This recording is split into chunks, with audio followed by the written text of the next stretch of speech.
Welcome to Corporate Warrior, the podcast that brings you the best advice on how to improve your health, optimize performance, and maximize productivity. With your host, Lawrence Neal. This podcast is brought to you by HITUni.com. That's HIT Uni.com. HIT Uni is an e-learning course provider specializing in high-intensity training for personal trainers and for people looking to learn how to apply the principles of HIT to their own training for best results. It comes highly recommended by Body by Science author Dr. Doug McGuff, Discover Strength CEO Luke Carlson, MedX Precision Fitness owner Blair Wilson, HIT expert Drew Bay, and the founder of Living La Vida Low Carb, Jimmy Moore. It was founded by author and high-intensity training master personal trainer Simon Shawcross. Simon has 15 years experience and has supervised over 15,000 workouts. Due to a combination of demand and a lack of quality in certification programs in the fields of high-intensity training, Simon and his team spent the last 3 years developing top-quality courses that will educate fitness professionals and participants to enable them to train individuals and themselves in the safest manner and produce best results. HIT Uni has been put together using knowledge from the very best minds in the field of exercise, including Skylar Tanner, James Steele, Dr. Doug McGuff, Drew Bay, John Little, Mike Mensa, Arthur Jones, Dr. Ellington Darden, and many more. The courses are delivered online through the website, where you can learn via a variety of multimedia materials at your own pace and convenience. The online video presentations are engaging and make learning fun. Online support and a discussion forum are provided to resolve any sticking points and enable you to share ideas and ask for help.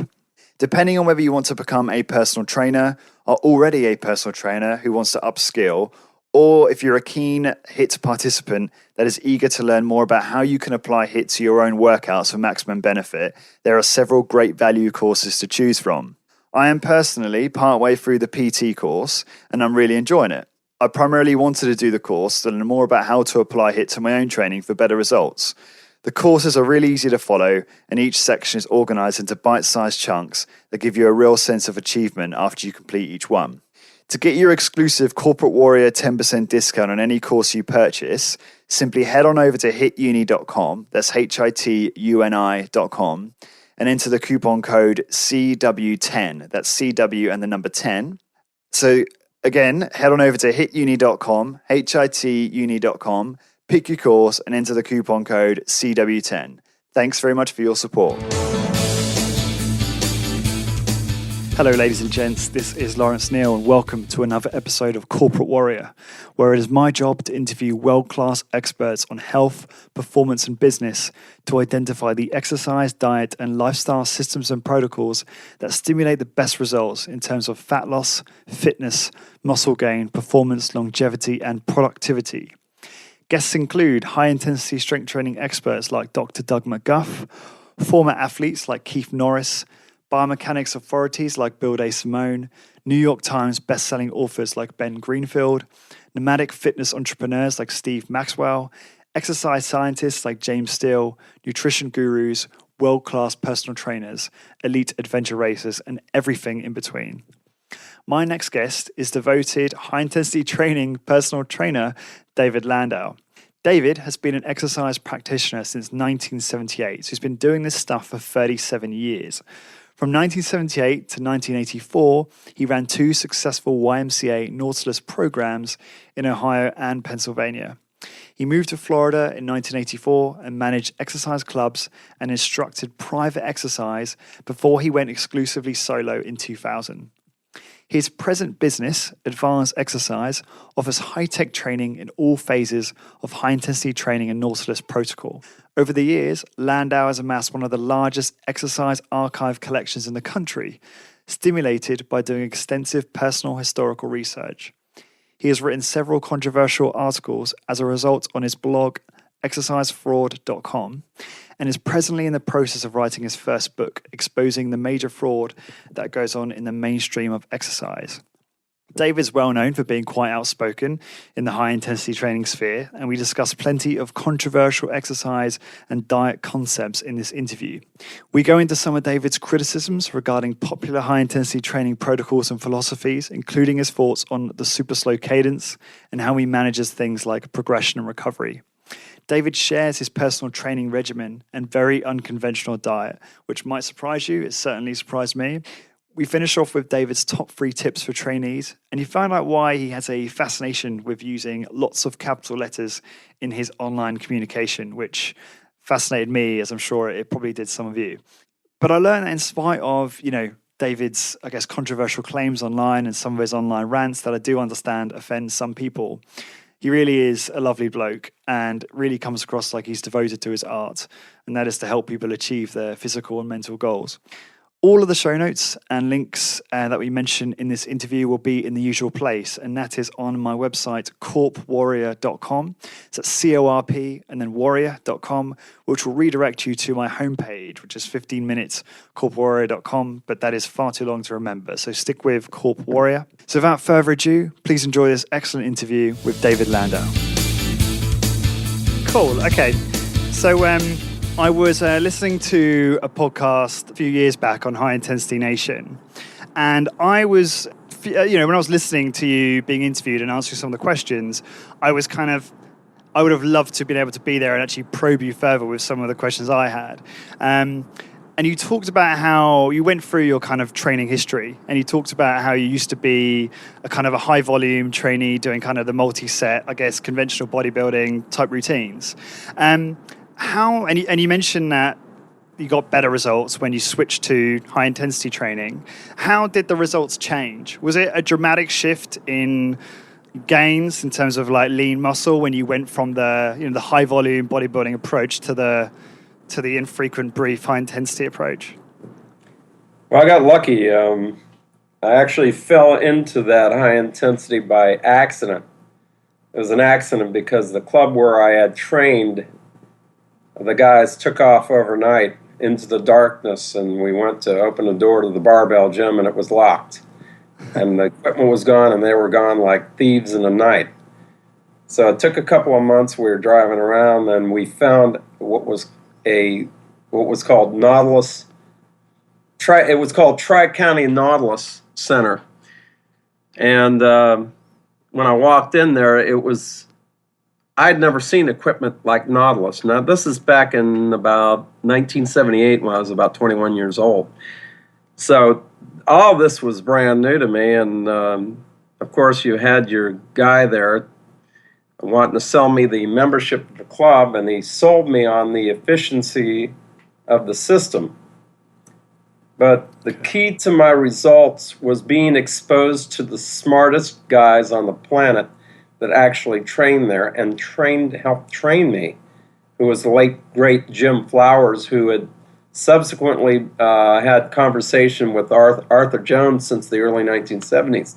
So I had a great start. So I had guys training me real hard. The results were apparent. They weren't dramatic, but they were enough for me to stick with the program. Okay, good stuff. Excellent. So obviously you've been causing a little bit of a stir on bodybyscience.net recently. And to quote you, you mentioned the super slow Cirque du Soleil is not a direction of the science of sane muscular development. That's all. And when you first engaged me, you talked about talking about some of these kind of controversial views that you have with regard to the critique of brief workouts and a super slow cadence. Can you elaborate on what you mean by that, and why you think that might be not perhaps the most effective way to train? Well, I'm not going to ask you the question, but the listeners should understand one thing on this podcast. Mm-hmm. The object of exercise is merely to stimulate, okay? And if you're to stimulate muscle, you have to gauge the muscle. It's not gauge the speed or focus on the speed or focus on the event. It's the problem with what I saw, and I'm sure James Still is a fine guy, and I'm sure he's a lovely guy to visit one day. I will get with him. But the idea is it seems like it's speed-based, okay? Mm-hmm. And what I've found over the last several years is when I kind of moved away from the pack, so to speak, and decided to focus on the philosophy of individualism, I found out that individuals responded differently. And I said, well, why? Well, it was again, I'm going to go back real quickly to the phrase that Arthur Jones used. Exercise produces nothing of value, it merely stimulates, and it rang a bell. So the idea is to gauge the muscle, gauge the muscular structures, and don't pay attention to the speed. The speed should be relatively slow based on individual aspects that you have to see as a trainer yourself. So getting back to where I'm watching James Steele, he seemed to gauge speed more than he did the muscles themselves. But that's my take. I see. Okay. I think I know what you're getting at. Because that's I guess that's a lot of us who have read Body by Science and I guess follow guys like you and the rest, a lot of the other sort of high intensity training experts. And so, well, my view is that as long as the muscle is under tension and that the movement is controlled and in good form, speed is not really of too much concern unless it's like explosive or you're using momentum to cheat. Well, what comes in, there's a fine line between that, and you have very good access to fantastic exercise apparatus and machines today. And some of the machines are so well built that, for example, if you observe somebody that's really good at controlling and gauging the muscles, one speed, believe it or not, will look nearly perfect. But that's not across the board. This is not a one-size-fits-all. It's about the individual and how they respond. You give them a general idea how to train, and then you put them to work on the machines or the barbells or whatever apparatus you use, and you find out what works for them. It's not what works for you, it's what works for them. And you use these general principles. Obviously, when in doubt, move a bit slower, but when you're moving too slow at those speeds beyond 5 and 10 seconds, you're basically, again, addressing the speed. You're not addressing the body, and there's a lull in the action, a tremendous amount of lull that goes on before you actually hit the wall. So it's not optimal, in my opinion. Right, okay. So if I'm right, if my understanding's right, if your cadence is too long, you run the risk of what, deactivating muscle or lessening the effect? Is that kind of what you're saying? Well, what you're basically doing is it's I often refer to 10-10 protocol or 10-10 or some of the slow training protocols a one-night stand. When you first try it out, it's fantastic, but after a while it becomes the same old, okay? And if you're trying to gauge muscle and doing 10-10, there are two different things going on there.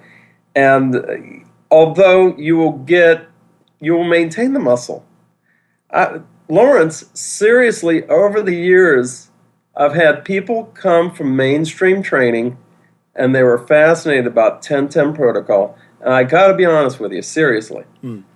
I saw people lose muscle. There were not a lot of people, but a number of people that previously trained on cumulative volume approaches came to super slow style training or slow training and actually lost muscle tissue. It shocked me. Interesting. Even Fred Hahn, when he tried the original super slow, even told me personally that he lost size in his arms. And that was the only variable that changed, just cadence, nothing else. Like frequency, everything else was the same. It was just that one thing. Well, frequency is another crapshoot because I was listening to your prior interview, and people respond differently. You have to look at this with fine focus on the individual. Like I tell people, my ego is checked outside the door. When you walk in and train with me, it's about you. I'm to learn from you, not me. I'll give you the general idea, and you'll follow my motivation to try and get you in the best position to win. But the thing is, with the training approaches, you have to look at recovery. Another thing, it's a crapshoot. Some people recover. You can literally train some people daily, and it wouldn't impact their ability to recover. And some people require a week. If there weren't a week, we'd be forced to invent one for particular people. Everybody responds differently. You have to be aware of that. If you do a one-size-fits-all, a linear recovery model, you're going to be lost in your ability to give people the optimal benefit and result. Good stuff. Okay. I appreciate what you're saying about the individualistic nature of training and how it's got to be so prescriptive. Have you found, though, in your experience, that a certain cadence tends to work best for most people? No. Again, it's all individual. I can't even tell you how slow or fast each individual trains. They don't train obviously like CrossFit because that's a sport, and you're going to get injured in that. Mm-hmm.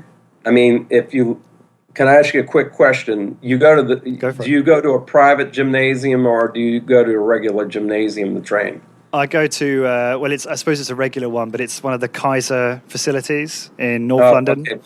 But it's not like your type of. Well, that's okay. If you go to a mainstream gym, seriously, and without question, you rarely see people injured, no matter how haphazard the form.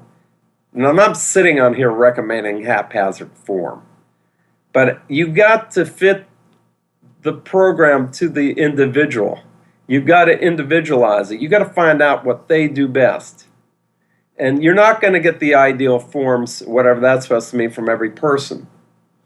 But if you saw me train people, not only is it the form, but it's the motivation I instill in them, the ploys of motivation I use that I never see anybody else use them, because usually instruction is pretty dry in the annals of high intensity, barking out commands and technical rhetoric and things of that nature. I'm a motivator, so you'd have to come aboard and check it out.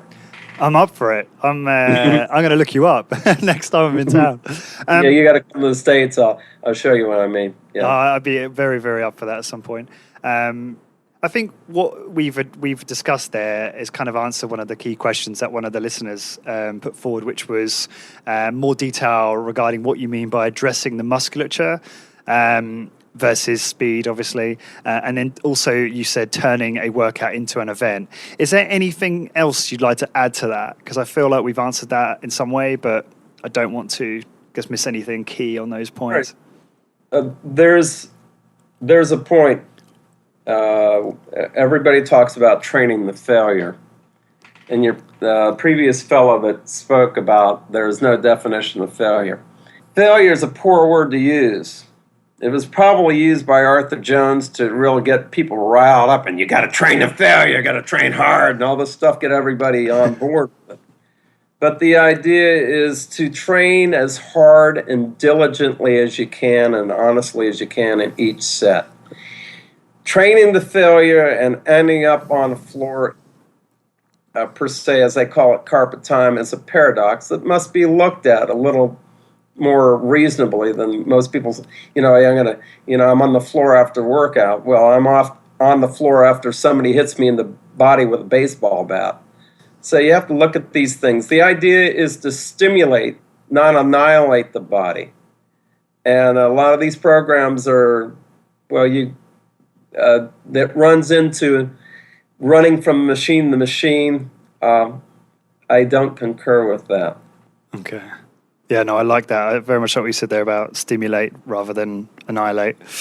Good stuff. Okay. So, I'm just going to, because you've answered quite a few questions there, I just want to make sure that we're not kind of running over the same ground.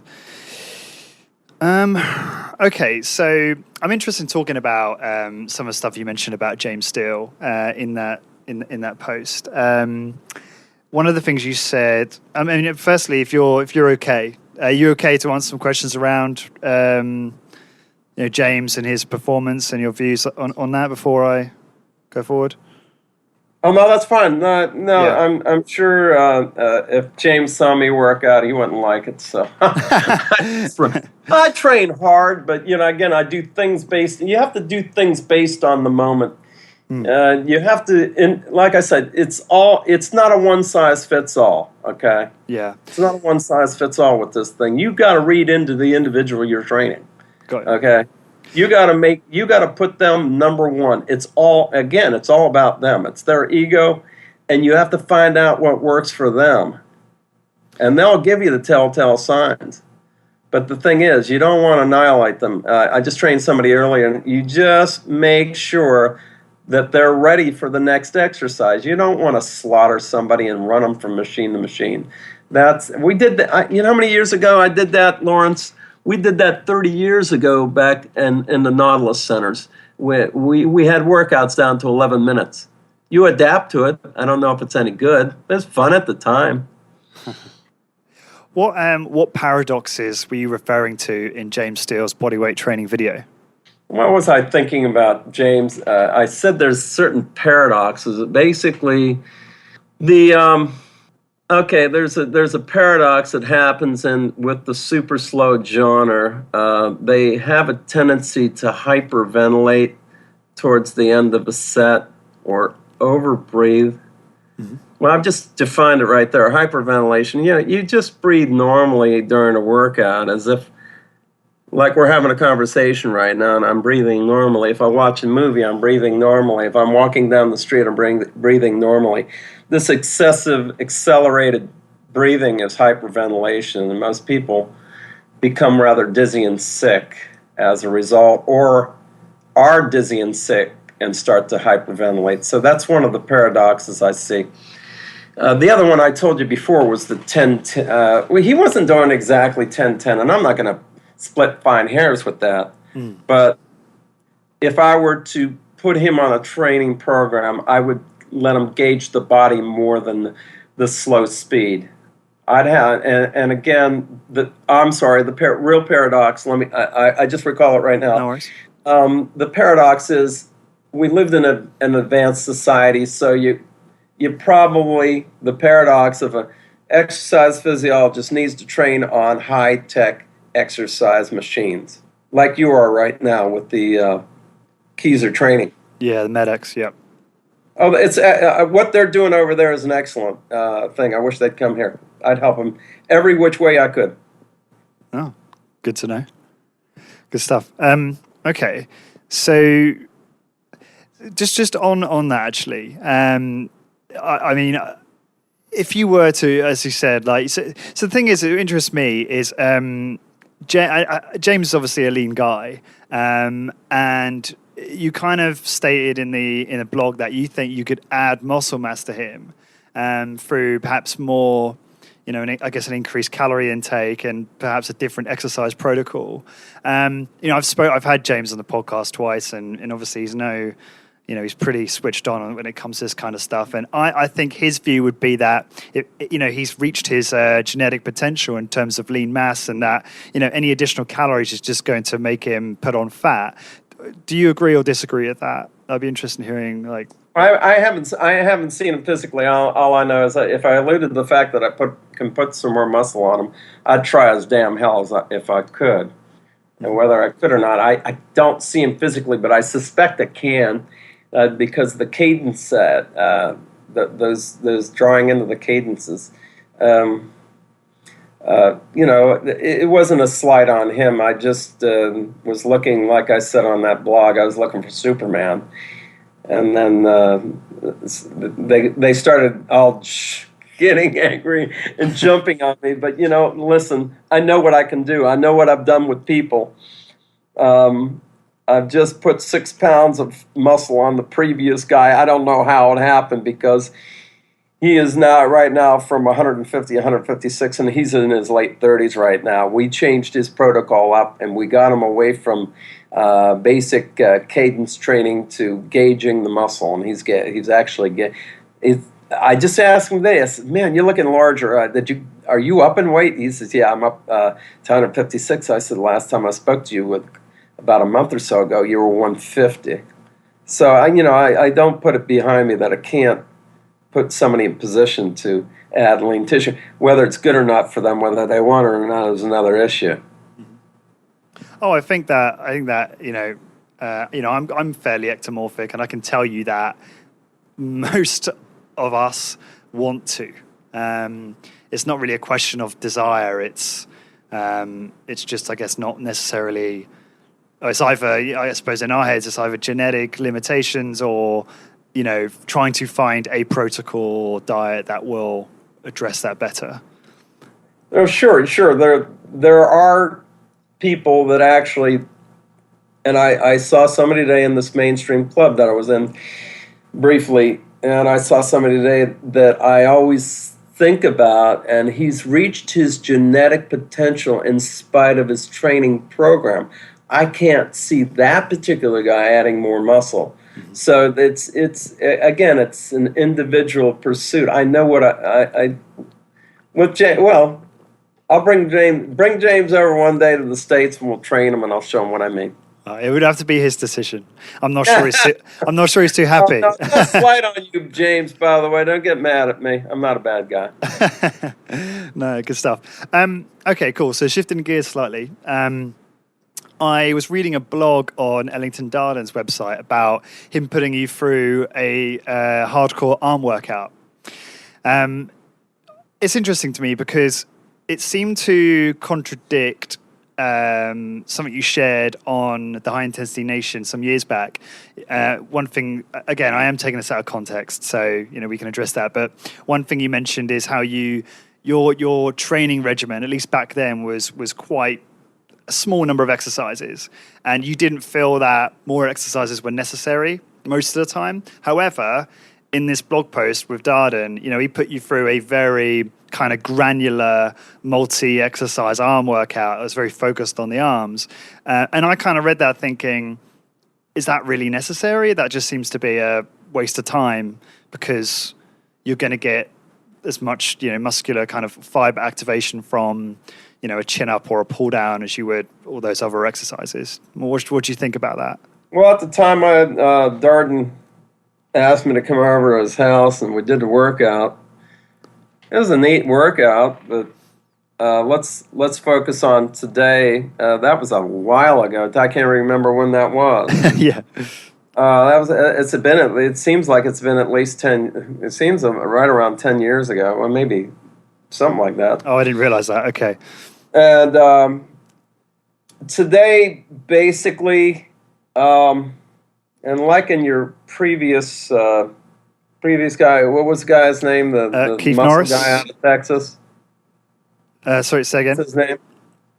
Keith Norris was the last. Yeah, guest. he talked about cumulative sets, and I agree with him on that because with the one set to failure, and we were talking about this earlier.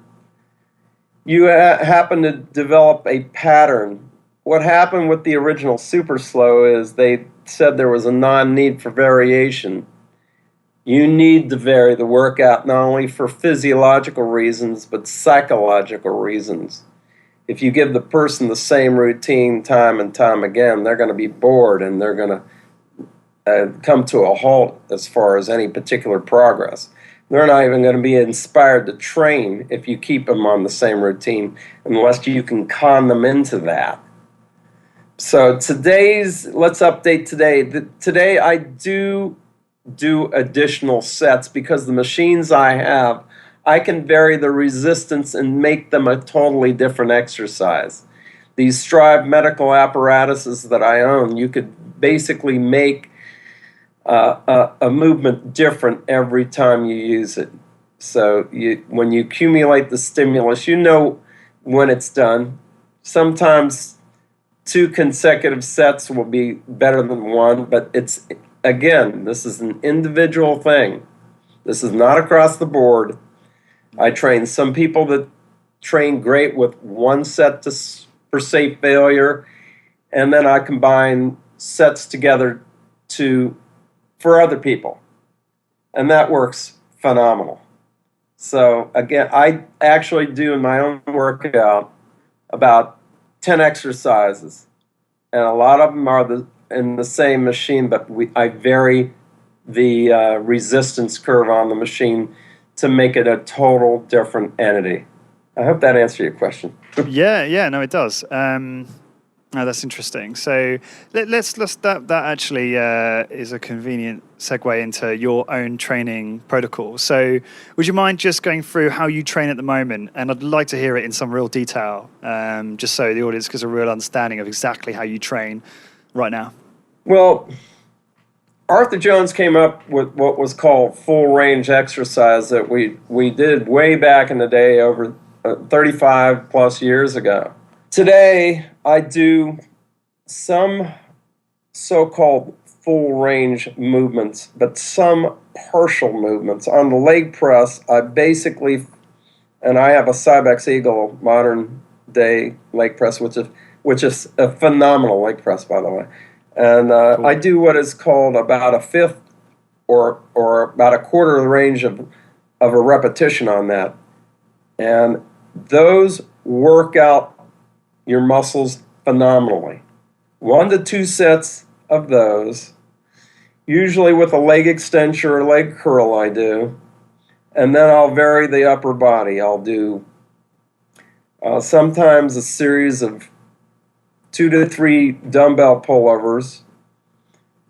Sometimes I'll use some of the. I've got a brand new arm machine, the Strive Medical Bicep machine, that you basically can use 1 rep static protocols. You can load that machine to where you can go into the halfway point in the curl and hold that thing for as long as you can, fighting every degree of the way until it fatigues, and then you fight it all the way down. So I do a lot of that, but usually what I do is condense them into about 10 exercises over the last couple workouts, because the workouts, they tire the hell out of you. I know it's not clear. Let me go into sub protocols real quick. I use some negative only. I use some static contractions, and I train my muscles at what you would deem a moderate speed, not too slow and not too fast. Okay. And what about rest in between exercises? Do you measure that? Do you try to keep that brief, or? No, I don't address the so-called cardiovascular component. That's silly, unnecessary, and it doesn't do a damn bit of good for you, because it becomes a bottleneck in your workout. You must be ready for the next set as if you're ready for the next spoonful of food you put in your mouth. You can't just shove it down your throat all at once. You got to do a set and gradually move on to the next one. When you're psychologically and physiologically ready, when you have your composure, that's when you do the set.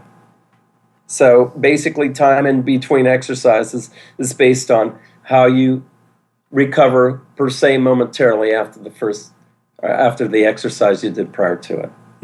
Okay, so it can vary based on how you feel, and so you'll only go on. That's the most response. That's the way you conduct training with individuals. Yeah. Okay.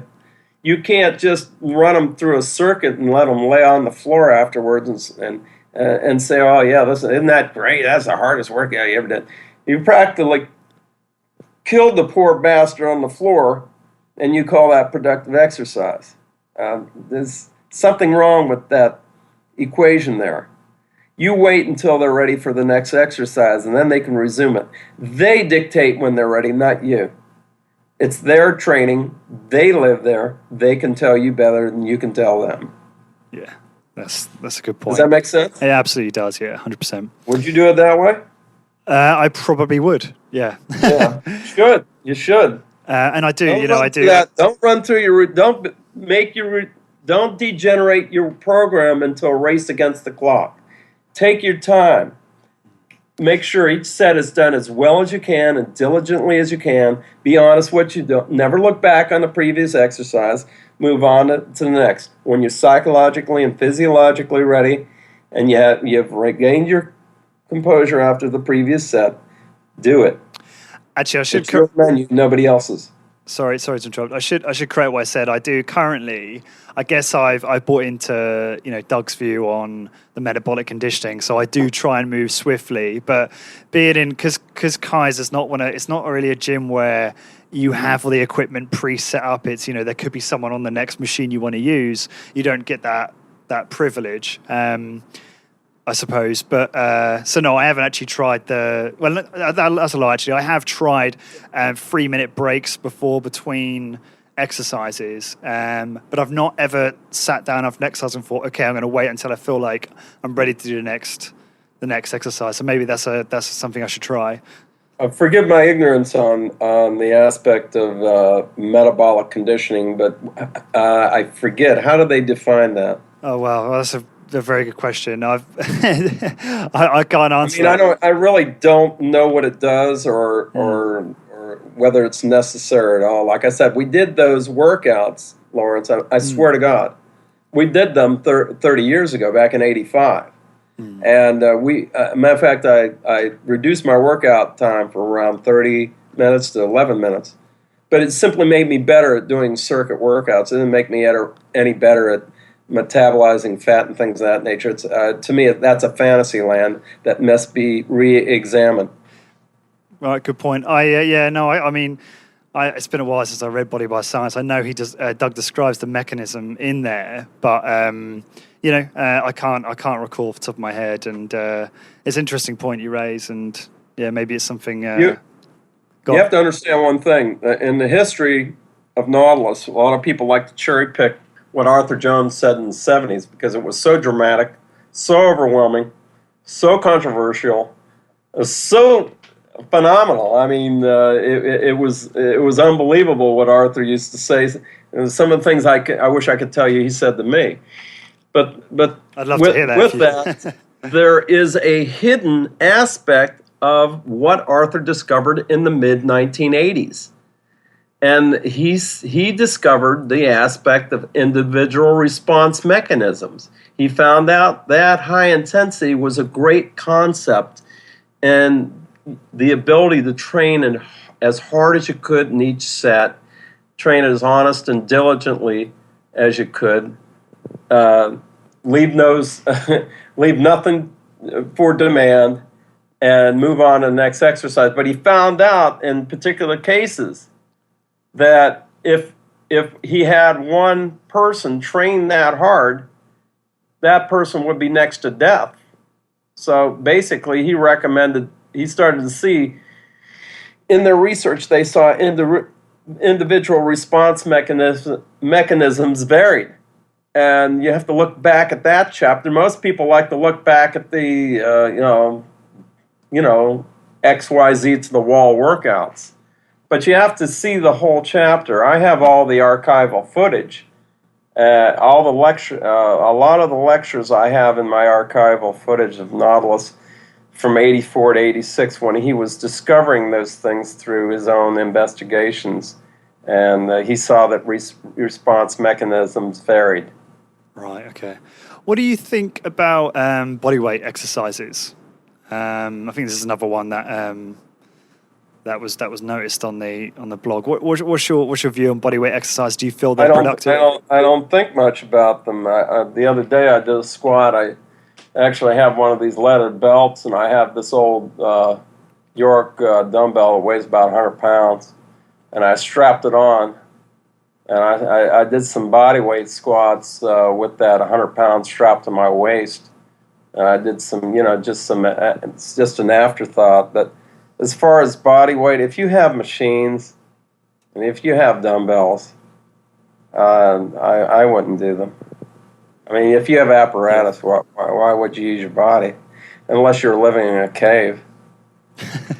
Fair enough. Okay, so again, with appreciation of the prescriptive nature of training, but when you first have someone come to your gym, and they're just they just want to increase muscle mass, drop body fat. Is it pretty much like the same kind of training template that you start people on and then you tweak as you go, or how does it work in your business? Like I said before, you generally give them the understanding the said rules, which you keep as brief as possible. You don't want to bore them to death with too much rhetoric. You put them right into the chase, and then you find out what their ability to move the weight smoothly looks like. See how they respond psychologically. I always look for how a person responds.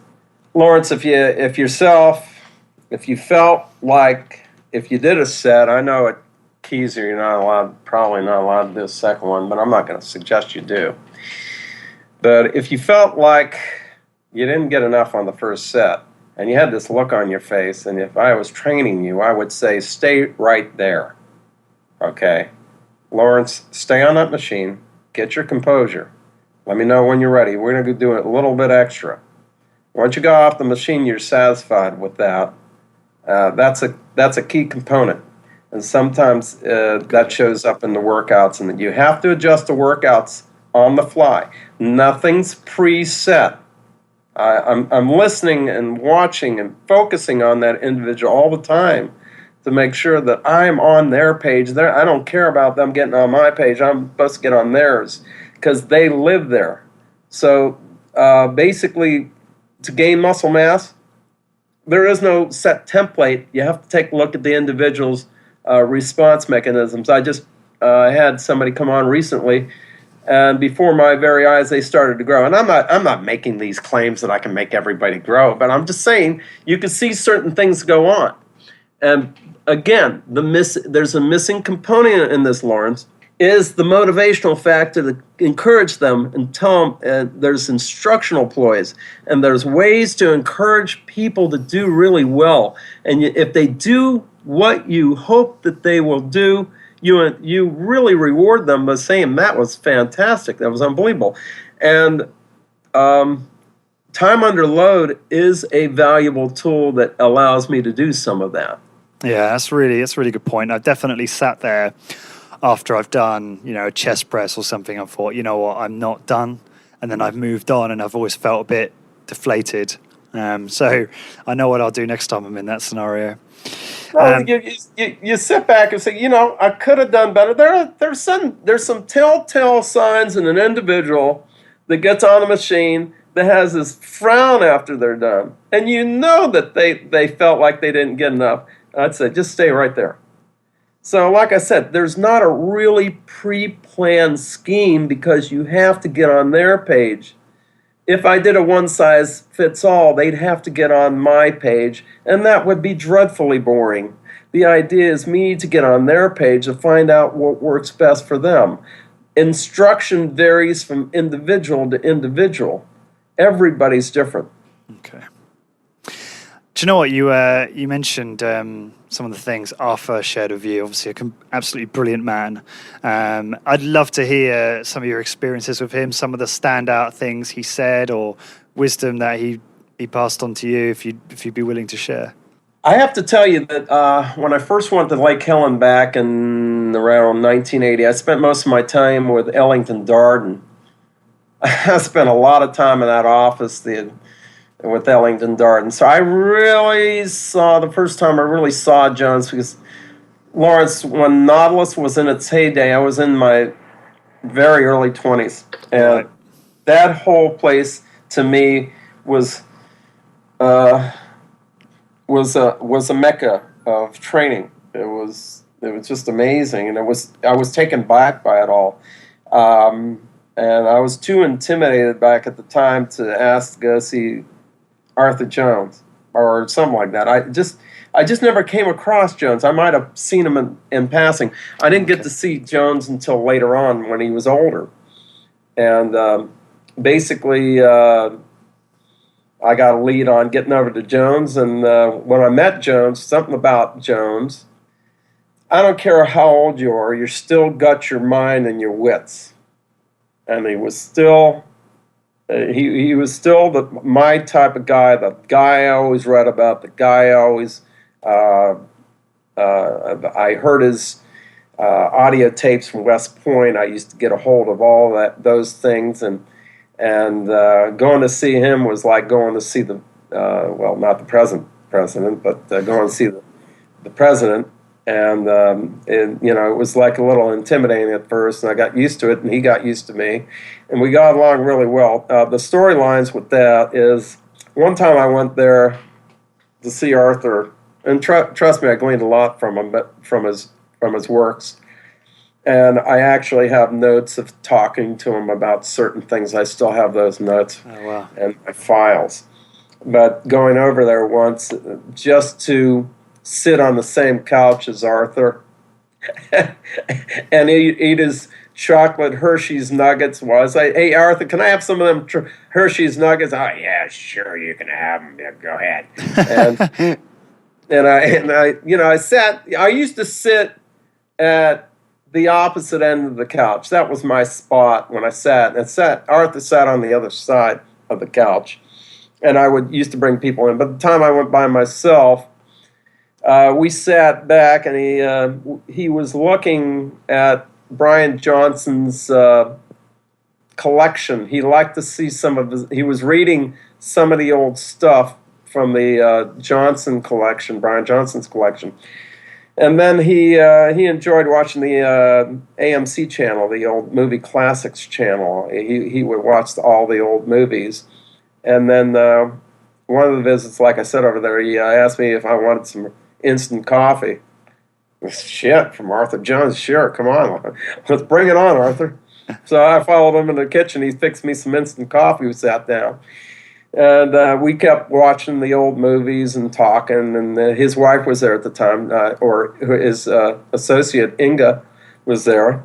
Mm-hmm. And then Arthur turns to me, and it was about 5 o'clock, and he goes, would you like to have dinner with us? And I go, sure, Arthur, yeah. And he went out to McDonald's, and he sent his wife out to McDonald's. We ate fish sandwiches, French fries, salad, and we all had our little TV plates in front of us while we watched our TV, ate and talked. And later on that night, I had to get home. And I'll be honest with you, he didn't want me to leave. I'll tell you, I don't care how old you are, there was a certain connection there because he's my type of guy. His philosophy was my type of philosophy. Tell it like it is. Don't worry about the consequences. He was the last free man in America. And, just being around him for the last few years was a fantastic thing. Wow. Do you know what? Hearing you talk about him kind of draws some parallels between the way John Liddell described Mike Mentzer. Were they very similar individuals? Did you ever... I think you did. You said you met Mike. I've read that you met him, I think. Pardon? Mike. So when I was listening to John Liddell talk about Mike Mentzer, I can hear parallels in the way he described Mike to the way you're describing Arthur. It made me angry because I had ordered Mike's heavy-duty journal back in the day, and I called up the line to order it, and Mike picked up the phone. This is Mike Mentzer, and I go, oh, Jesus. I said, Mike David Landau. He says, I heard your name rings a bell. I heard of you before. And I never met the guy because he went out and died in 2001. It was so disappointing because the 3 years before, they begged me to come out to the 1998 seminar, and I just couldn't make it. There was a seminar in 1998 in Seattle with Hutchins, McGuff, and Mentzer, and I regret it to this very day that I make it. I would have loved to have met Mike Mentzer. And I'll tell you one thing about Mentzer, in my opinion, Lawrence, that he was coming around to doing things similar to what I have discovered today as far as individualizing the workouts. Because of his philosophy of individualism, you have to apply that to training. And he was coming around to that before he died, in my opinion. Interesting, cool. Do you know what's really interesting is the way you talk about Arthur Jones is, I feel like you're saying, sadly, no one, if very few people exist like him today, Do you feel like is there anyone that you see maybe in the media or people that you know that you feel resemble him, or do you think that he's a dying breed, or he's gone and there's kind of no one to replace? No, he was one of a kind. He kind of told it like it was. There's some interesting parallels in politics. I kind of saw when Arthur did the TV show 2020 with Barbara Walters and Hugh Downs. Mm-hmm. He basically was interviewed by Roger Karras, I believe is what was his name, and he was talking to Karras, and they said, well, this is when Arthur imported, I believe it was 68 baby elephants from Africa, and they did a whole episode on 2020 in it. And when asked, well, why would one Arthur Jones, why don't you use your money for charity or use it for a good cause? And to the effect, he turns to Roger and he says, it's my money, Roger, and I earned it. I'll spend it any way I want. And basically in today's politics, it's just a slight parallel. Donald Trump more or less said the same thing. It's my money, and I'm using it for my own election. It kind of rang a bell. It rang a bell there in politics. It kind of like, wow, it's my money. He's the only one that has the money that can fund his own campaign. Will he use it or not is not the case. It's not the issue right now. I don't know. But the idea is it's his money. And it kind of rang a bell with that episode with Arthur Jones. But no, there's never going to be anybody close to like an Arthur Jones. He was a man unto himself.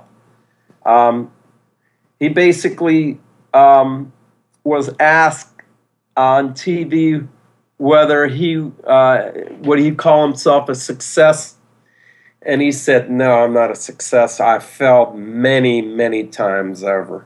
So no, there's no parallels to that guy. Yeah, that's some incredible humility. Hear him say that. I just perhaps should have asked you this towards the beginning, but in terms of your background, based on the research I did, have you always been a personal trainer? Has that always been your profession and your focus? And you've kind of refined that over the years. I know you've competed as well, but am I missing something there? Have you done other things as well that you'd like to mention? No, that's it.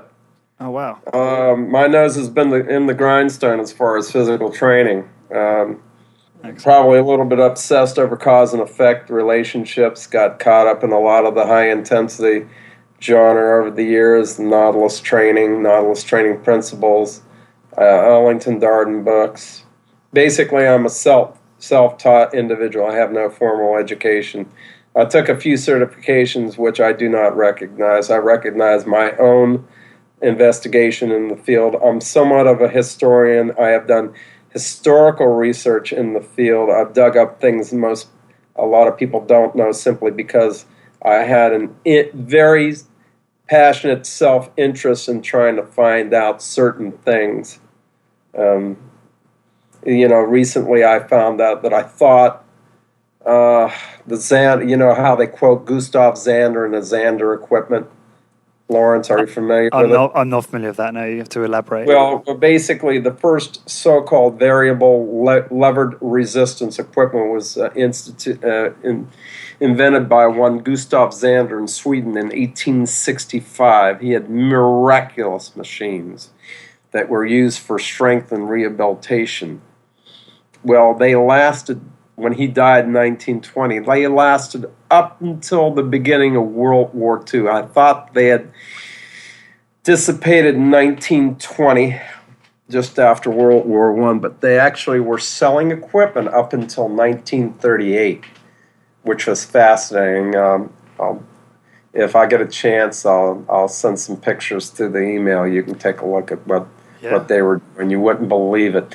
Matter of fact, you should look up, those that are listening in, that should look up the Gustav, Gustafzander, Gustav Xander. Take a look at some of his mechanical exercise equipment.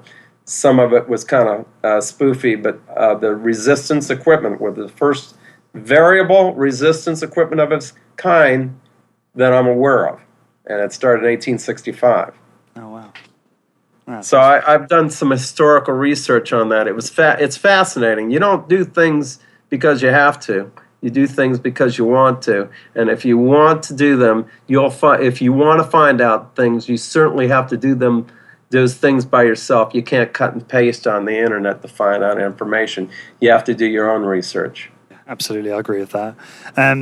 I just want to jump back a sec because I should have asked this earlier in terms of your training regime.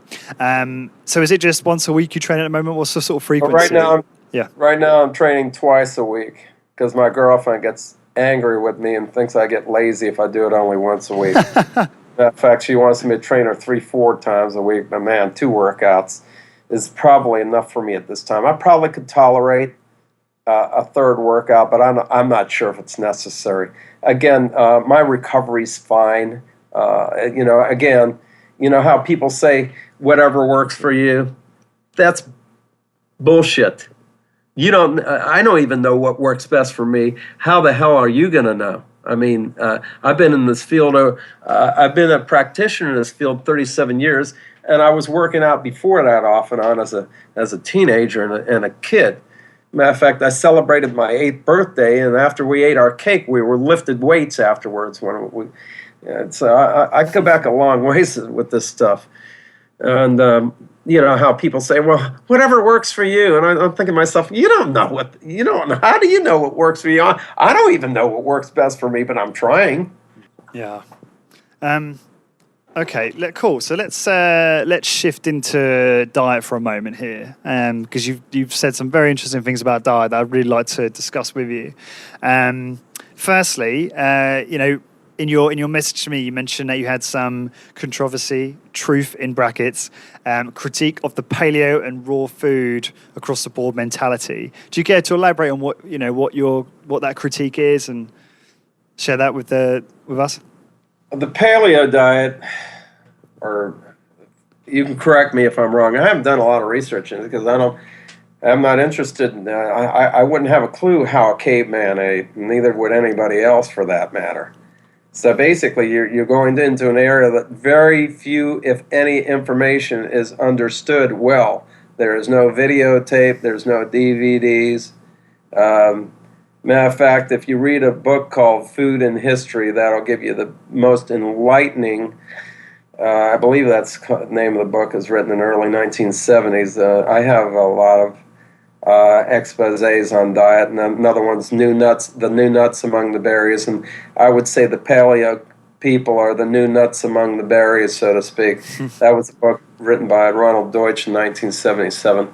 What angers people is that I'm not up to date, but they're talking about something that happened, thousands of years ago, which nobody has a clue. Well, basically, you can't really take your de-skinned chicken breast with extra virgin olive oil, lemon, and whatever else they put on there, put it into a radar range or microwave oven, eat it, and say you're eating like paleo. It's just there's a certain paradox involved with eating like a caveman and then using modern day technology in order to cook it. It's just a kind of a silly paradox that it's like, okay, I don't care if I step on toes here, but you can't eat like a caveman and train on high tech equipment. That's the ultimate paradox. It doesn't make any sense. I mean, let's put it this way. I mean, it's funny how people do that. Well, they just train in a cave like the caveman that are chased around by wild animals or chase wild animals. I guess that was a form of per se exercise. I find it to be a cultish behavior. That's my opinion. It's going to anger some people, so be it. No, that's fine. I find today's food today is the healthiest food supply the history of the world has ever seen. And if the King of England from 150 to 200 years ago had access to McDonald's, he'd be there every day over the food that he ate. So some of these things I find to be funny and silly, and I've read about this over the years in some of the paradox. Like I said, the book called New Nuts Among the Berries. People should buy that book. It's how nutrition nonsense captured America, and I find that the paleo diet and the raw food diet, which is, by the way, we invented fire, so you can now cook your food raw food, people. Yeah, I mean, it's that would be in the list in that book. If Ronald Deutsch was around today, he would have written an expose on those two diets. Like I said, any word or phrase before the word diet, put one hand on your gun and one hand on your wallet and run for your life. Diet is cultural. It's how you were brought up. And in today's information internet age, you should be able to find out what general foods are good and bad for you. But like I tell my clients, they ask me what to eat. I said, you developed that lifestyle of likes and dislikes long before you ever met me. It's up to you, if you want to lose body fat, is to eat less of what you've enjoyed over the years. It's portion control. It's very plain and simple. If you're egotistical enough to want to put people on some particular diet plan that's alien to them, lots of luck. They're not going to stick to it. Interesting. Okay. Yeah, I appreciate what you're saying about the paleo diet, and that's such a loaded word. Well, see, the thing is that, again, a word or phrase before the word diet is not interested in your well-being. They're not interested in you. They're interested in bringing you into their cultish situation. Again, nobody's going to tell me what to eat. I'm not going to tell you what to eat. That'd be irresponsible for me to do that. It's ridiculous. It's insane. Again, you have to be you have to give people responsible answers. It's about portion control. The food supply is wonderful today. It's wonderful. And if we went back to 200 years ago, we'd be begging to come back to this food supply. So advancement in food agriculture, love those people. Norman Borlaug, love that person. He's saved millions of lives. Processed foods, again, food, agricultural scientists and food scientists have literally saved millions of people's lives. Less people are starving today than ever before, and it's a fantastic thing. Leave the food scientists alone. Do not return to the primitive. It's silly. I don't care how much much raw meat you eat. You're being silly. Yeah. What about, I'd be interested, have you read Why We Get Fat by Gary Taubes, or Good Calories, Bad Calories? No, I haven't. I've heard of the book. Sure. I've been asked to read the book, but I have no interest in it because I think you should be able to figure out that by yourself. Fair enough. So Gary Taubes makes the claim that one of the reasons for I guess the obscene rate of obesity is not just down to portion size, but down to carbohydrate intake, and this effect on serum insulin and how that prioritizes the storage of body fat. Now, what do you think about that? Do you have a view on that at all? It's something I don't think about because basically carbohydrates have been a villain since the beginning of time, as far back as you can figure. They're evil. They're no good. They'll make you fat. To me, okay. A calorie is a calorie. It's food energy. You should be able to figure out a general balance by yourself. Excess calories will make you fat, not excess carbohydrates. The reason why people lose weight on a low carbohydrate diet is because they're taking out the foodstuffs called carbohydrates. That's it. The total number of calories are reduced in most case scenarios. So all you're doing is you're reducing your caloric intake. These are away from what people are comfortable with, and that's why diets don't work. Food intake is an individual thing. It's based on your cultural upbringing, the science of food intake, and you know how today they talked about processed meats causing cancer. That's again more bullshit. How is that? How is that bullshit? How is it bullshit? Because there's evidently an agenda that I'm not aware of. I'm not aware of the agenda. There's an agenda behind it that I've yet to understand. But when you have people from that ilk trying to tell you, and they're not conclusive about it either, and that goes into the foundation of research, Lawrence. I wasn't there. You weren't there. Neither were the listeners there. They weren't doing the research. We don't even know if it was even performed, the research. So for them to go out and tell you that this is bad for you and that's bad for you, and it's the end all be all, is kind of silly. If we were going to go by the reports of everything that was bad for us over the years, we would starve to death. There would be no more choices left to eat. One day this is bad, next time it's good. This one's good, next time it's bad. Depending on what era it is, what day it is, whatever agenda. There's got to be an agenda behind it. I haven't figured it out yet. Oh, I agree with you 100%. I mean, there's obviously, anything you read about a certain foodstuff causing cancer in the media is generally some sort of sensationalist bullshit. Yeah, that's the problem. Is people turn to this research card. They always cut and paste. The research proves that this diet is better than this diet or that. And were you there? Were you performing the research? Did you know it was done? Do you know the people involved? You know if they're honest or dishonest? So if they have an agenda. But if they followed that, sorry to interrupt you, David. If during their study, right, they followed the scientific method and you've read through their methods and you're a scientific thinker yourself, is that not, if it's a well-controlled study, is that not enough to perhaps be enough for you to understand whether that study was a good quality one or not? Or do you feel like, again... Research on human physiology is at best a crapshoot. If you've observed over the years, it's at best a crapshoot.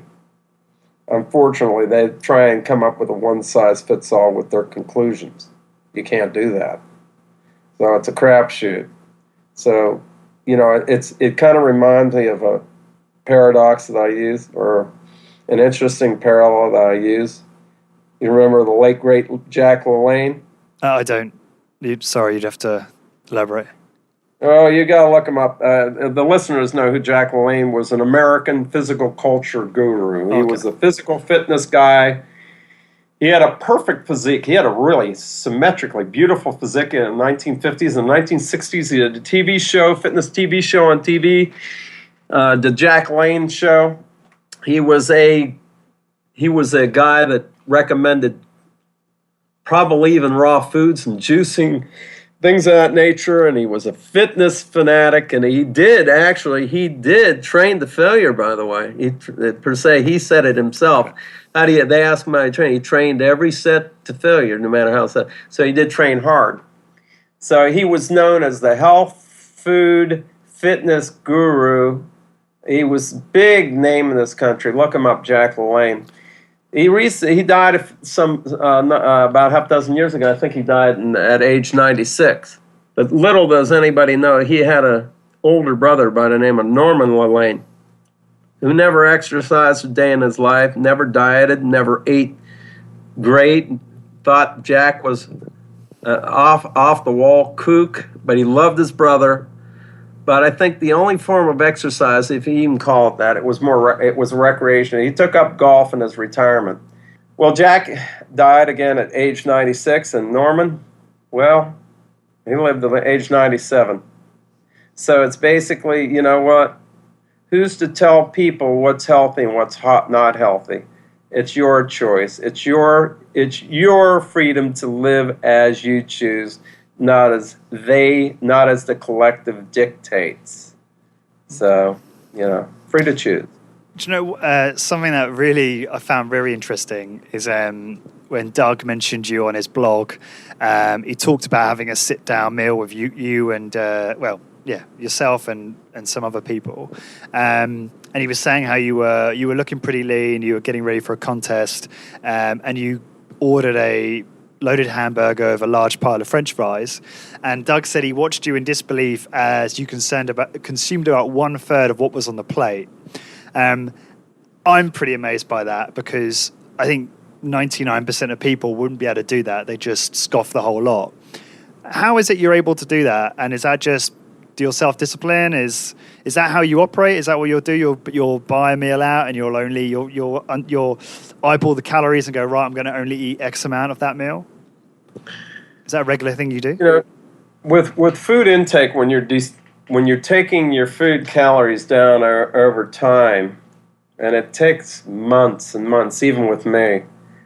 You can't be in an impossible hurry to reduce your body fat. You have to understand how long it took you to gain some of that fat, and about the same amount of time for you to take it back off.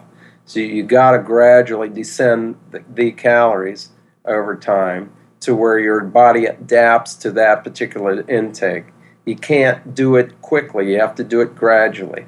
And after you reduce the calories over time, and I don't recall the episode, and I'm sure Doug remembers it because it was just part of my life, and I didn't even think about it, that by the time you go and see a hamburger like that, you cut part of it, and you eat in accordance with what you need and what you're used to. So at that time, I was used to eating that amount of calories at the time that I finally got there. And usually with me in the condition I am right now, it would probably take me about 9 months to get really, really lean and per se cut.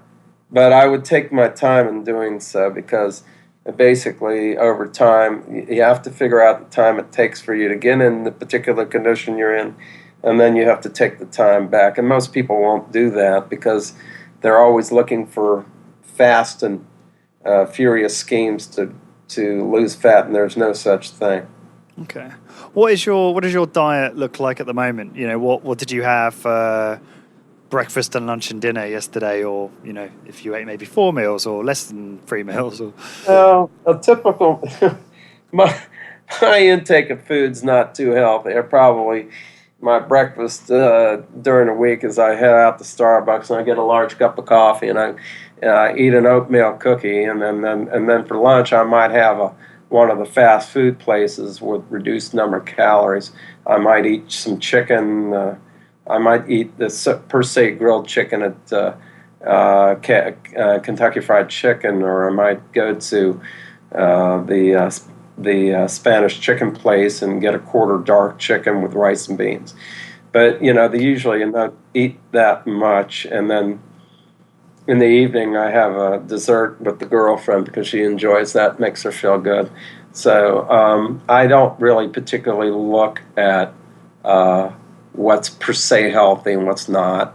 And then if I really, like you alluded to before, if I'm getting ready for a show, I'm probably going to clean the diet up a little bit based on my likes and dislikes. Again, there's certain things I'm not going to force feed myself with. I'm not a fish eater. I do eat chicken, and I do eat steak, and I do eat some vegetables, and I like my desserts too. But right now I'm not in the best condition, although people say, geez, you're looking lean, and it's not as lean as I like to be, but that takes time. But I just eat normal. I eat out a lot, let's put it that way. I don't prepare my foods right now. So I wouldn't recommend my diet for anybody. It's interesting because I find for myself now, I try to kind of eat a diet, with a body composition in mind. I'm more interested now in just how I feel. And I find when I tend to eat kind of, fish, meat, eggs, vegetables, that kind of focus on my diet. And I find I feel better and I'm more productive eating that kind of diet. Do you not make the diet you just described to me? Does that not make you feel? Do you not lack energy? Do you not feel shitty after eating like that, or does that not really affect you? Do you find? Doesn't affect me at all. Doesn't affect me at all. Seriously. I'm gonna go back and train people tonight. I'll have energy up until about the time I finish at 9 o'clock. I'm very highly motivated about training people, so it doesn't take the energy away from me. It's a funny thing. I used to see, for many years, Lawrence, I used to see people that were the so-called cardio freaks that were class so-called teachers. I call them leaders, the ones that so-called teach the classes and the group exercise and all that stuff.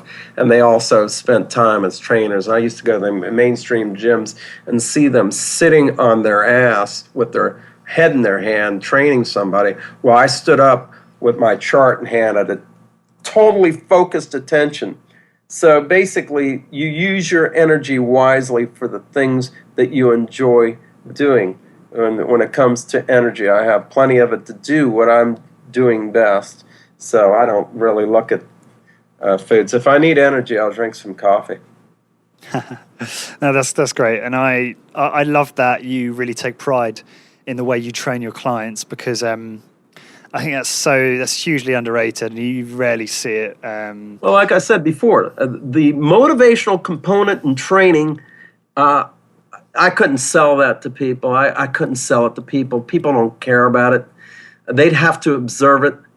You have to, for a job well done from a trainee, that is so exciting and so invigorating to see them do well and do what was meant to be done the way it was supposed to be done, and they did it.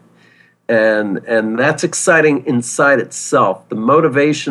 Some of the motivational ploys are fun to use. They don't even know they're being motivated because I say things as a ploy. Sometimes I don't even know. But the idea, I don't see that in training, Lawrence, as much. And that's a key component for getting people better results, is not the dry barking of random, get one more, 10 more seconds, or all this other crap. That to me, it's boring.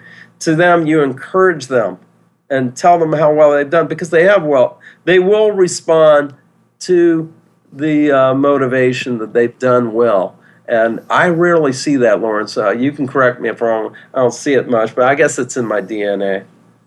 Yeah, no, I think it is rare. I think it is very rare.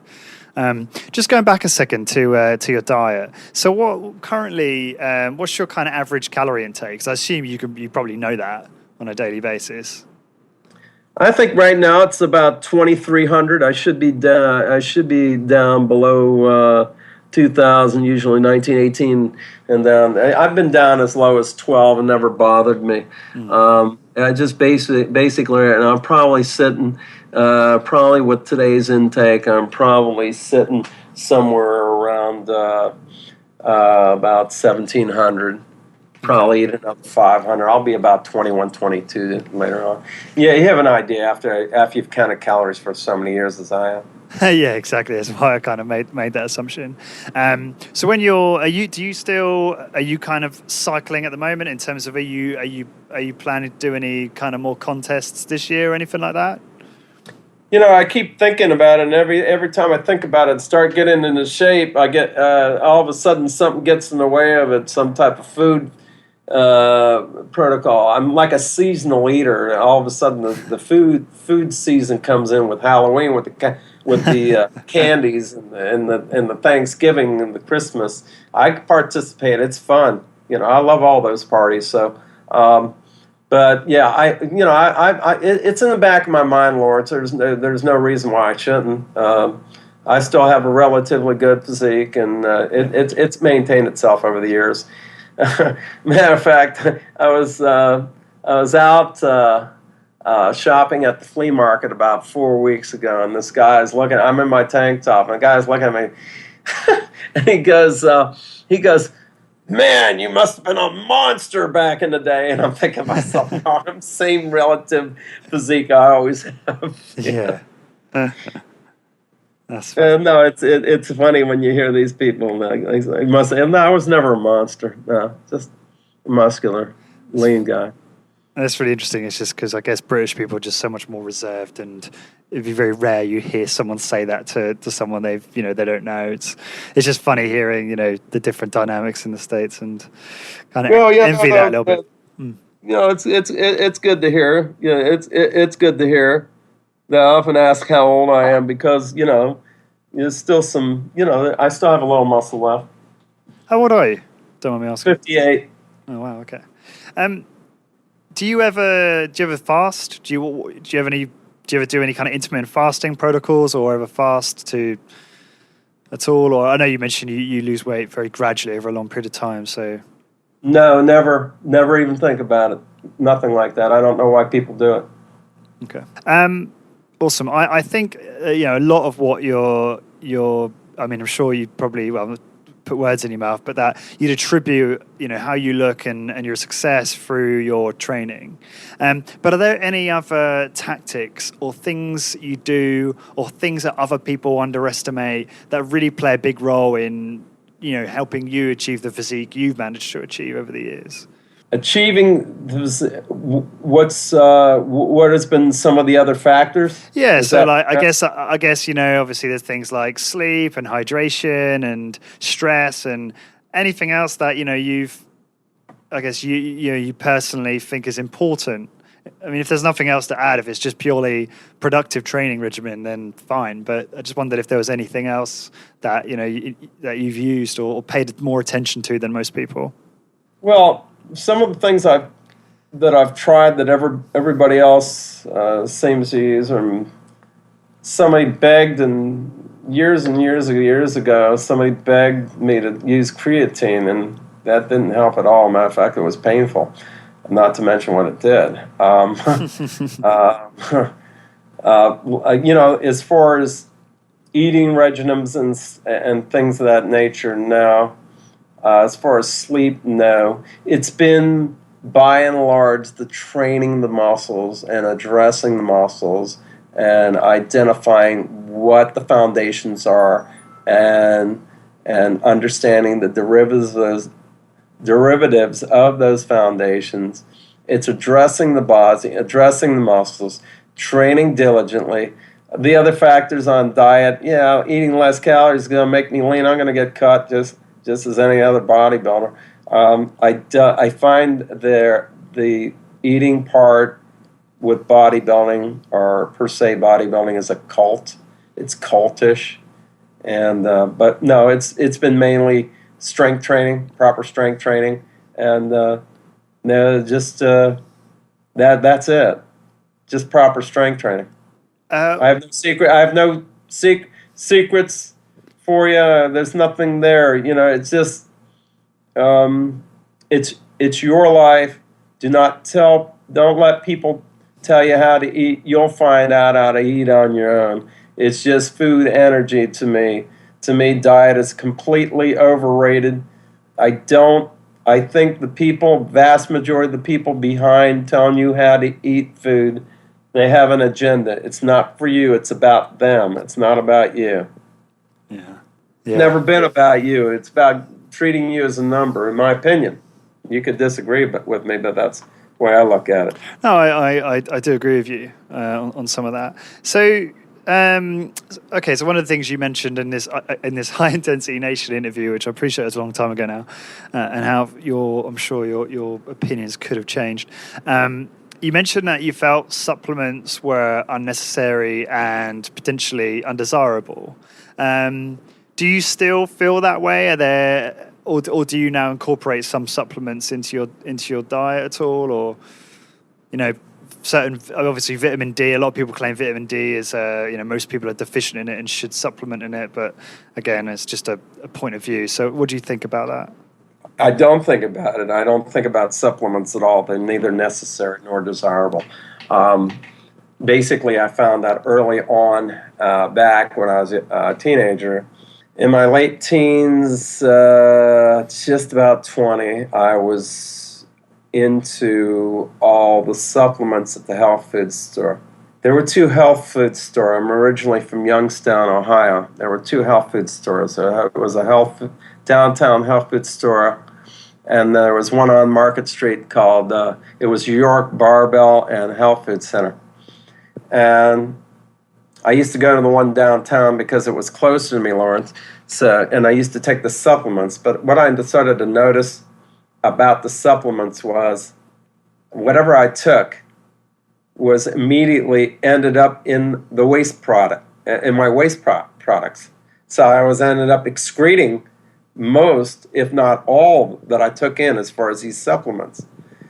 Then one day I looked behind the counter, Lawrence, and I saw the guy that owned the health food center downtown, and he was back in the back room smoking a cigarette. So that kind of turned me off to what he was trying to do. So, and I ventured up eventually to the one up on Market Street, the Health Food Barbell Center, and we enjoyed getting stuff there, but I was more or less eating, by that time I kind of weaned off the supplements, and I was eating yogurt and things of that nature from there. But I noticed the guy at the Health Food and Barbell Center never looked like he worked out a day in his life, and he looked very sickly. So to today's so-called supplements, by and large, the most of the money is placed into the labels, the advertising, the promotion of something you probably already get through foods by and large, okay? Mm-hmm. What you basically probably, with a guy like you, especially you, Lawrence, is you're probably supplementing a well-balanced diet. I'm convinced of that by what you told me. So to try and get that secret elixir, it's not out there. Basically, you'll end up, most of it, if not all of it, will end up in your toilet. Yeah. Yeah. No, that's I've heard you say it before, and I do somewhat agree with that. I think that's a very interesting point of view. Okay, cool. So just sort of move on to some extra questions, kind of bonus questions, I call these. If you had to give someone 3 top tips on how to get the most out of their workouts, what tips would they be? Well, some of the tips earlier, train hard and diligent and honest. Be honest with your sets. One doubt about speed of movement, of course, Arthur said this, move slower. Address the muscles, okay? Don't turn your workout into some type of event or activity based.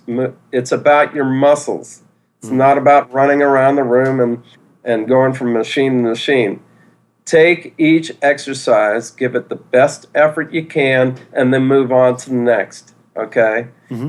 If in doubt that the first set did not do what you felt it should have done, absolutely do the second set. There's nothing written in stone on this because I don't apply these concepts across the board. Although it's up to you as an individual to discover them. Do always vary your workouts. Almost every time you work out, vary something, or vary the exercises, or even vary the sequence of exercises, okay? And how many times a week? It's a crapshoot, okay? If you find that you have a heavy schedule and you're working all the time and you're beating yourself up at work once or twice a week. If you are a person that recruits a very low amount of muscle mass and you can recover quickly, there are some people, and this is true, I don't care what anybody says.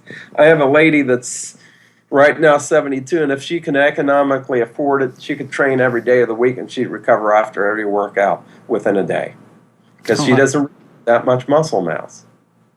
So it's very, very difficult, but I'd say, train hard, train honest, train diligent, take your time, don't rush to the next exercise, gain your composure, don't do what the majority suggests. If you do opposite to what the vast majority suggest in exercise, like somebody once said, if you go to any expert about any endeavor, let's call this exercise, and you go to the experts and you ask them questions, and you take home and look at the answers and you do exactly opposite, you're going to be closer to the truth.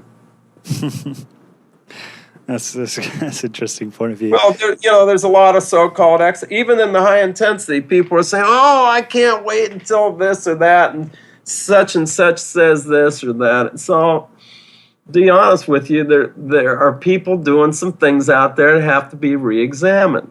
They have to be re-examined. And plus, the instruction needs more motivation. I don't see the encouragement. I see a by and large, I could be wrong about this, but I see a one-size-fits-all aspect that needs, if you're really concerned about it as an individual, you change that. David, that was like 50 tips. But that's a good thing. No, it's all down to one thing. Be honest with yourself. Just want to talk about one point you said, actually, which is, you mentioned about changing the protocol, adjusting your workout. How do you then measure progress? So if you're obviously with a workout, if you're changing a variable, it changes everything. So how do you know so where I'm going with this is, if you're working in the context of you should be getting stronger every time you return to the gym, again, it depends if you agree with that, surely you need to be consistent with your variables in order to be able to measure that progression and then work out whether or not you should be increasing your recovery. But it sounds like to me as if you're changing elements of the workout frequently, then you never really know where you're at, if that makes sense. Well, my charts are really hard to read. They're very hard to read. So you basically, if you're training somebody and you make certain adjustments to their routine, that basically everything's tracked and charted on the progress chart. In my particular case, you go into a workout. You go into a workout at age 58 or 68 or 48 or whatever you are, and your mindset, I know I'm not answering your question so great, but everything's tracked. Everything's tracked on the charts. Everything that I do in my workout, I track my own workouts, I'm charted. Everything that's on their workouts is charted. Any nuance and change to the protocol is charted, duly noted on the chart. Basically, what you go into, here's another aspect. You go into a workout, you have to be honest. You go into a workout knowing you're trying to maintain a high level of muscle at this particular point in time. But you do the workout like you're trying to gain more than ever before in your life. So everything is basically tracked and charted. The variables are charted. You can't grow stronger, whatever the hell that's supposed to mean. Because you can't grow stronger every workout. You're going to hit a wall after a while. The idea is to vary that so you can get stronger per se in more aspects and more areas of your body. You'd have to come and see the process for you to understand it more completely. Sure. Because like I said, you come to the States, you'll see what training should be. And if you ever came to ever came to train with me, I'd get right on your page immediately. Yeah, no, you've intrigued me, and I'm really going to see if I can make that happen. Well, anybody out there in high intensity, personalities aside, you guys get your butts over, come down and see me in Florida. I'm not going to charge you anything. You just got to buy me a meal. Just buy me a hamburger, or buy me a steak, or buy me a drink. Just get your butt down to South Florida. I'm not going to be upset with you because we had some disagreements about something. Just get your butt into the gym, and I'll show you what I'm talking about. That's very kind of you, and that would be. Yeah. No. I had that open thing for a long time. Really, if it was about the money, I'd tell you anything you want to hear. I'm trying to get people to train properly and realize that some of the things have to be looked at and have to be changed based on individual differences. You can't get people to train. Let me put it this way, Lawrence. This is what I tell everybody. Whatever I do, and I find it that works phenomenally, and especially with the machines I have and the protocols I use, you're going to use it. I'm not going to give you a bullshit routine and me doing a great routine that I found. I'm going to share that with you and see how it applies. They're excited to try these things. They want to know what works. So yeah, that's what needs to be investigated. Some of these recovery aspects we went over earlier have to be questioned. Yeah, that's because people recover differently. It's not a linear thing. Some of the aspects of the amount of exercise, the speed of movement, why do I see some of the speeds too slow? I made those mistakes, Lawrence. Okay, and I admit that I made the mistakes. I was doing the 10-10 protocol. I got away with it because I have some genetic upside to my musculature. But hindsight's 2020. You have to be a man, admit to your mistakes, move on, and help people out with better approaches. Yeah, for sure. Who would you? I'm trying to understand. I guess who you might, because you're obviously very talented, and obviously you've developed yourself as a personal trainer and devoted yourself to that profession, which is quite awesome, really. And I really respect your passion and eagerness to help people. That's really cool. Well, it's all about them. It's all about them. It's not about you. You check your ego at the door. You make it about them. Sure. Do you? I mean. Who else do you, when you look around the world and see the other personal trainers out there, who else do you really admire? Well, I admire one guy who's no longer with us, the late Greg Anderson. He was an inspiration to me. The inspiration to me, and I'm going to tell you the guys that have moved on. The late great Jim Flowers was an inspiration. Got me my initial work in the field. But the guys I look to, my colleague up in New York, Robert Francis, you should interview him. Okay. Take a look at him. He's a great guy. Doug Holland out of Shreveport, Louisiana, is another guy that comes to mind. Mm-hmm. I had spoken to John Little on the phone one time, and him and I agreed, from what I remember, 100%. So John Little, again, is even though I wish I knew him more, but there's a couple that come to mind. There's others. I'm sure there's others. I've been all around the United States, Lawrence, to watch all of them train. Even attempted to meet Doug McGuff's a handful of times at his place and never got together to watch him train. So I like to see what they're doing. I'm fascinated by what they do. So I sit back like a little bird on the wall or whatever and watch them. I've observed training forever and a lot.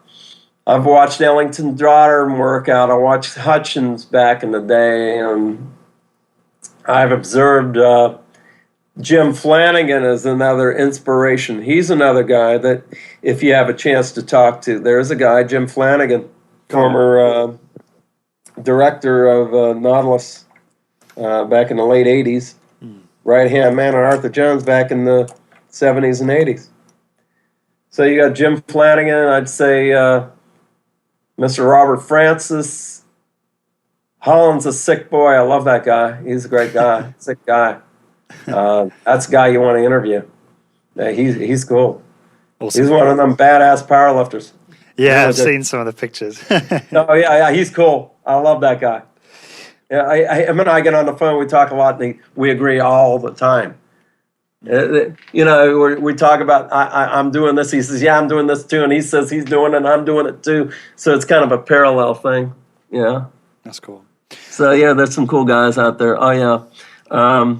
I've met a lot of people, a lot of old time bodybuilders too. Sat recently last March with Bill Pearl and Gary Jones. They invited me to come out when I was out in Los Angeles and have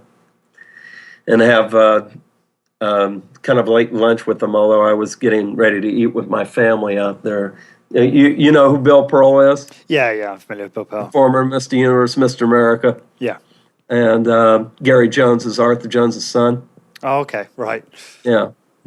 Yeah, they're buddies. They're good guys. Good guys. Mm-hmm. Cool. So, I always seek out the guys. I always kind of, I've got a way of getting in and talking with them. Yeah, and getting friendly with them.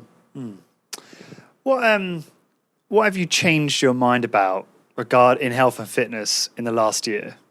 Oh, goodness gracious. Not in the last several years, it's interesting. I have a very controversial statement. Thank you for bringing that up. You're welcome. I'm going to tell you one thing that'll answer that question.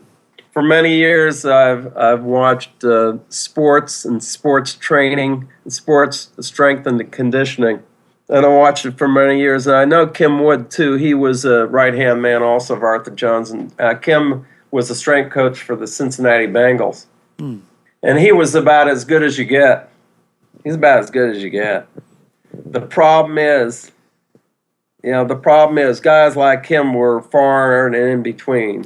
He's a guy that across the board, if you had guys like that in the NFL or even in major sports, you would have a reduced amount of injuries beyond your wildest understandings. The injury rate in athletes today is caused by the pathetic training techniques, the influence of CrossFit and dragging weights and swinging weights and doing crazy things has led to more injuries in sports now than ever before.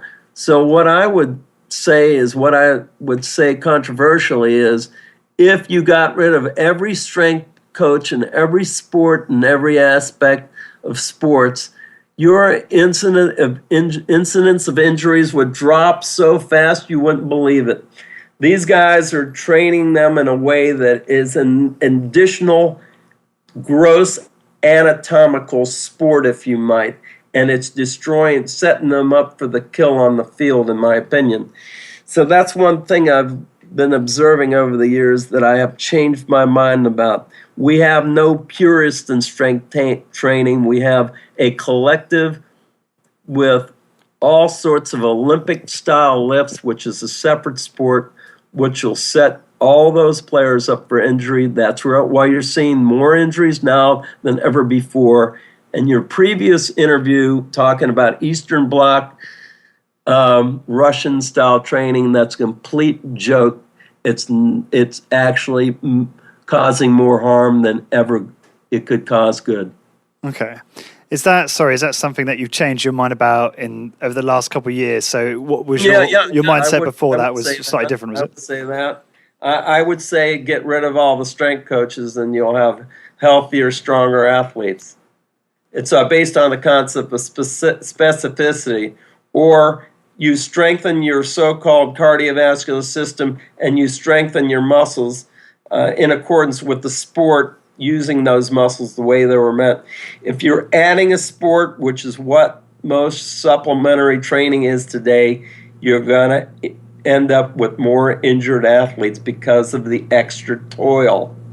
The idea, again, going back to the base of strength training for anybody, be it a housewife or a professional athlete, is to stimulate benefits, not to annihilate the skeleton. And that's basically what they're doing in the weight rooms in professional sports and even in college and high school sports. That's why you see more injuries. So that's something I've basically changed my mind about. Interesting. You've already mentioned a few books during this call, but what are your favorite books to recommend? And not only health and fitness, but your favorite books that you've that you most often recommend to others. Oh, you mean not only fitness but other aspects? Yeah, I mean health and fitness obviously would be a good start, but if there are any other books, like for example, you have an excellent book. You have an excellent book to your disposal called Full Strength out there. The Keyser training book is excellent. Okay. Ellington Darden wrote a series of books. One of my favorites is Soft Steps to a Hard Body, I believe it was. That's a great generic book on training. I can't think of many off the top of my some of the books, Brian Johnson, some of the Brian Johnson compilations. He's an excellent one. I can't really think off the top of my head. Philosophy, anything written by Ayn Rand, and I know you're going to get some slings and arrows on that. But a book called The Virtue of Selfishness, which discusses the proper definition, the correct definition of selfishness.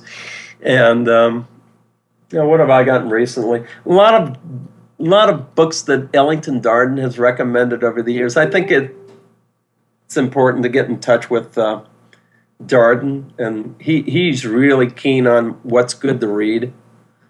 So I can't think of many off the top of my head, but I've been basically on and off studying philosophy. I learn right now from my trainees. That's where I learn about training. I don't read much anymore about it. I basically observe in the gym. My learning is in my laboratory, so to speak. Yeah, that's cool. Do you when you do read, do you tend to stick to the classics versus contemporary stuff? That's what I'm hearing. Is that fair? Well, I mean, over the years, I stick to the classics? Yeah, those classic novels I mentioned. Well, I didn't mention the Ayn Rand novels. Obviously, Fountainhead would be a wonderful thing for anybody to read to start, and Atlas Shrugged would be a great thing if you had the time to read it, or the audio CD version of it. Some of her philosophical works, obviously. Some works by Milton Friedman on economics and philosophy. Free to Choose is an excellent book by him. There's several things not a lot that comes to mind. What was the most recent one? I delve into some of most of the reading I do. Again, it's philosophical. The more contemporary readings I do. The magazine that's offered by Craig Biddle called The Objective Standard. That's a great up-to-date reading on current world events and how to look at them rationally and reasonably. Cool. And I have to ask you this question because it's I find it very entertaining, but I'm curious. What is your obsession with random capital letters in sentences? Pardon?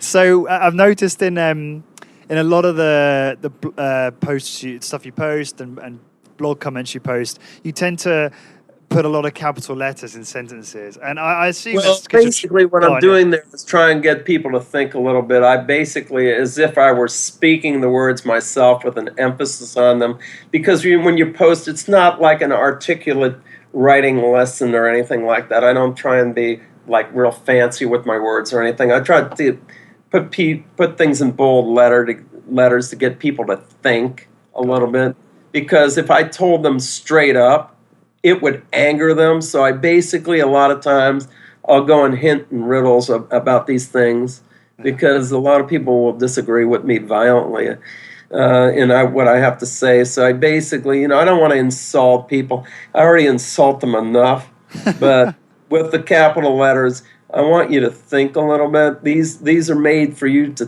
think, as if I was speaking to you myself. If you were sitting in front of me, I put you right to the task, and then I explained to you why it was different, why you felt better, and why it makes a difference in the certain things that we must, in order to, like Mentor once said, in order to conduct the orchestra, you got to turn your back upon the crowd, and that's basically what I do. I'm not there to agree, it's all wonderful and everybody's good and hit. There's people, hey, listen, I've been wrong all my life on this stuff, but I'm starting to get some of the things a little better. Okay? But let me make the mistakes, because I have to make the mistakes. But if I pointed out that your podcast sucked or anything like that wouldn't be nice. But basically, it's really good. I'd be honest with you, or else I wouldn't be on it. But I call it the way I see it. So some of these people out there, I try and get you more to think with the way I post with capital letters. They think it's eccentric. No, it's just to get you to think a little bit instead of telling you outright you're wrong about something. I mean, listen, like I said before, I don't even know what works best for me, but I have an idea. Yeah. If you had a huge billboard that you could place anywhere and could put whatever you wanted on it, where would you put it and what would it say? Where would I put it? Yeah. Jeez, God, I would probably put it in the sky. And what would I say? I said, let me think that for just for a Sorry, few I'll put you seconds. on the Hang in spot. there, listeners. I'm going to figure this one out. Honesty is the best policy. If you tell people the truth well beforehand, they'll never believe you. So basically, I'd say honesty by far is the best policy. Be as honest a person as you can, even if it hurts to tell the truth. Tell it as much as you can. I like that. Good stuff. Okay. So we're coming towards the end. There's a couple of things I want to do. Firstly, for the listeners and for all of the show notes and links mentioned on this blog, please go to corpwarrior.com, CORP warrior.com, which will redirect you to the homepage, which is 15minutecorporatewarrior.com, but that's far too long to remember. David, what is the best way for people to find out more about you and get in touch with you? Well, it's best for them to email me at my email at xarchives@aol.com. That's EXARCHIVES. Hold on. No worries. It's a fancy ringtone. Bear with me. I didn't expect that to come in. No problem. EXARCHIVES@AOL.com. Just email me. Basically, I think it's, like I said, it's important for not only trainees or trainers to be motivated, be encouraged. Find out that the best way you can do, if you're really concerned about your trainees, is to motivate them and encourage them. And I think that's what I can offer, and I can show you how to do. And I can show you how to tweak routines that will make your muscles better. Okay, you'll be functionally better. That's up to your lifestyle. That's another real quick thing. A lot of people are saying, yeah, I'm functionally better because I'm doing HIT or I'm doing this and my functional fitness is better. No, you're confident about the fact that you do HIT. That's why you're better. Okay, because you will do things that you didn't think you could do because you gain confidence. And I'll give credit to the aspect if you're training somebody and you're making them better, confident, and doing things that they didn't think they can do, that's great. It's in spite of the training, though. You condition your muscles for some sort of aesthetic reasons, a little bit of health reasons, you want self-esteem reasons, but people become better at certain things because you're instilling confidence in them, because you're giving them a solid routine, and they'll do things they've never done before because you give them that confidence. Yeah, that's great advice. Is it, and also your blog is exercisefraud.com, is that correct? Yeah, they can read some of that. I've been, Lawrence, for a long time, and editing most of that material you see on that site is from 5 years ago or more. Some great stuff. And I have re-edited a lot of that material in book form. I have yet to release it. I've just been off and on it. Sometimes you get in the mood to write, and sometimes you don't. And I have that. I have a lot of that material in my computer redone because I had after wanting the desire to write. I didn't know how to write about, let's say, well over 10 years ago. I attempted to write articles even before that, and I was terrible. I still am terrible, but I'm better. And basically, you have to reacquaint yourself with how to write, and it's if you have passion for what you believe in, folks, put it out there, write about it. You have to enjoy what you write, or else don't even bother. Yeah. Absolutely. But go to exercisefraud.com, read the articles, come with the questions. You don't have to buy anything off me. Just get in touch with me. I'll answer your questions. I don't charge money. I don't think it's worth anything. It's worth for me to give you an opportunity to become better. That makes me happy. Awesome. Yeah, I think your best medium is, David, is this. I think that people really get a sense of who you are on an interview. I think maybe, I don't know, I think, don't get me wrong, like, from what I've read of your writing, it's great. But I think, it's the medium people don't really think about necessarily when they're producing content. Like, there are, obviously you can do video, you can do audio. I think with you, you've got a voice, and I think you're great. Oh yeah, if you want to get me to England, if you can get me over to England to speak on the TV shows, I'll knock it out of the park. I'll blow any of their experts out of the water. I have a confidence that I could debate this subject with anybody in the world. It's not an egotistical thing. It comes down to foundation, Lawrence. And if you understand the foundation, most of the people don't even understand the foundation. They're coming into with derivatives after the fact. They don't even understand what the foundation of exercise is. And once you know that, you can blow people right out of the water. Yeah. Well, no, I mean, I'd love to see that. What about in terms of what about TV shows in the States? Have you thought about trying to get into that sort of arena? I haven't been on any in a while. I've tried. It's tough to get the truth out there. It's really tough. But maybe with this podcast, you've inspired me to get out there and try and freak some people. I think you'd be doing yourself an injustice if you didn't. So yeah, I'd love to see that. Awesome. Is there anything else, David, in terms of stuff you've got out there that I can link to that you think would be valuable for the listeners? Sorry, so the last question was just, is there anything else, any other resources you've got out there that you'd like to link to share with the listeners? Not much. Just a website. As far as that's concerned, nothing.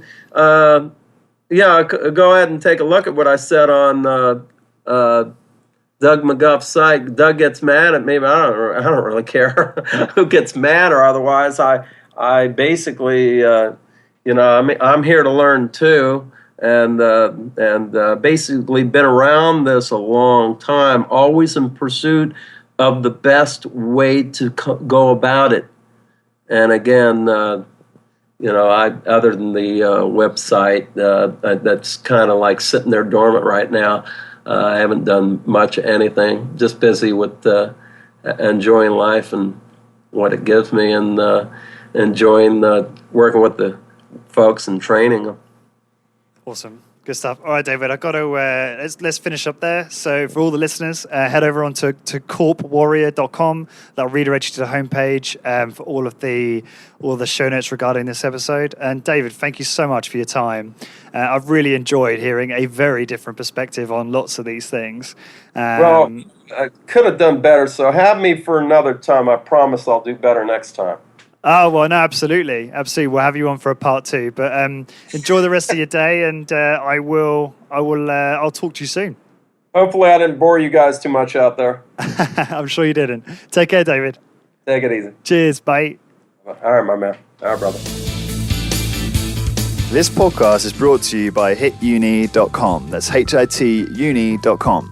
HIT Uni is an e-learning course provider specializing in high-intensity training for personal trainers and for people looking to learn how to apply the principles of HIT to their own training for best results. It comes highly recommended by Body by Science author Dr. Doug McGuff, Discover Strength CEO Luke Carlson, MedX Precision Fitness owner Blair Wilson, HIT expert Drew Bay, and the founder of Living La Vida Low Carb, Jimmy Moore. It was founded by author and high-intensity training master personal trainer Simon Shawcross. Simon has 15 years experience and has supervised over 15,000 workouts. Due to a combination of demand and a lack of quality in certification programs in the fields of high-intensity training, Simon and his team spent the last 3 years developing top-quality courses that will educate fitness professionals and participants to enable them to train individuals and themselves in the safest manner and produce best results.